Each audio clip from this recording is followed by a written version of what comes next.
So, Ambassador, you mentioned a while ago that the U.S. is a guest and the Philippines is the host based on the Edca. And you mentioned that most of the facilities will be for joint use. So how would it look like on the ground? So does that mean that there will also be facilities that would be for the exclusive use of the U.S.? These matters would be fleshed out still when we talk about the details for the agreed locations.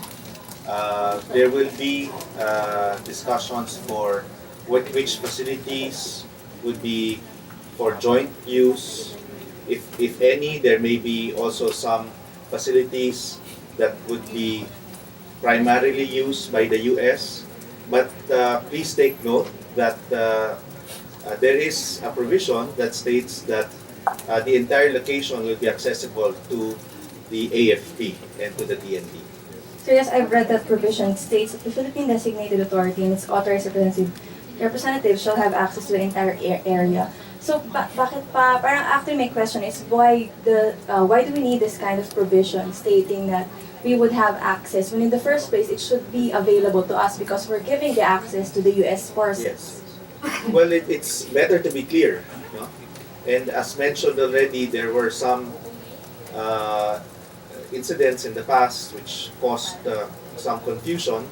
So the negotiating panel deemed it wise to provide clear language for the rights that would define the rights of the Philippine government. So when you say designated authority and authorized representatives, it involves all the US forces, all the AFP, members of the AFP, not just the officials. There would be protocols established because we must also respect, to a certain degree, the rights of our guests.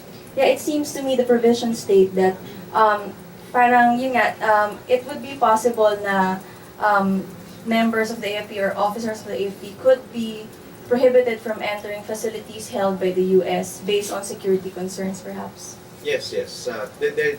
These details would be fleshed out and protocols that would answer the concerns of both the Philippine military and the US military would be finalized in those protocols. One of the provisions states that the US would have operational control of the, when it comes to the construction of the new facilities inside the facilities of the AFP. So that means that although we would agree on what should be constructed, the AFP would have the full hand on the construction.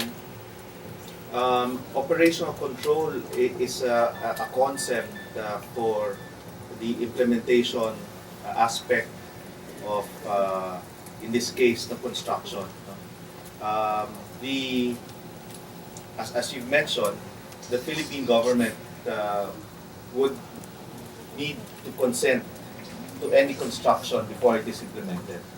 But to facilitate the construction activities, then the US is given a certain leeway to construct or to implement the construction activities as already agreed upon. However, there is also language here that the US will consult on all issues regarding construction, alterations, improvements with the AFP.